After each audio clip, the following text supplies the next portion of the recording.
দেখুন, খুব দায়িত্ব নিয়ে বলতে পারি, কেউ মারেনি, ওদের দলের লোকরাই মেরেছে। টাকার ভাগ টাকার ভাগ বটোয়ারা নিয়ে তৃণমূল দলের সর্বত্র এই অন্তর্দ্বন্দ্ব, অন্তর্কলহ এবং তার পরিমাণে তৃণমূল দলের মধ্যে আজকে রক্তক্ষরণ। এটা একটা ঘটনা নয়, বীরভূমের আগেও ঘটেছে কদিন আগে। এদিক ওদিক সব দিকে তৃণমূলের এখন একে আরেকজনকে, দলেরই এক পক্ষ আরেক পক্ষকে খুন করার নেশায় মেতেছে, কারণ তাদের ক্ষমতা চাই।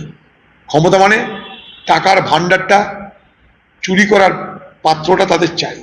সেই মধুর ভাণ্ডার পাওয়ার জন্যে নিজেদের মধ্যে রক্তারক্তি চলছে। আমরা কালকে পলাশীতে অভিযান করছি, আমরা করছি তামান্না এবং অভয়ার বিচারের দাবিতে। সেখানেও আমাদেরকে পারমিশন দেওয়া হয়নি। আমরা কোর্টে গেছিলাম, কোর্ট থেকে আমরা আদেশ নিয়ে এসেছি। সেই কোর্টের আদেশ অনুযায়ী আগামীকাল আমরা পলাশীতে এই প্রতিবাদ সভা করছি, এই শহীদ দিবস পালন করছি।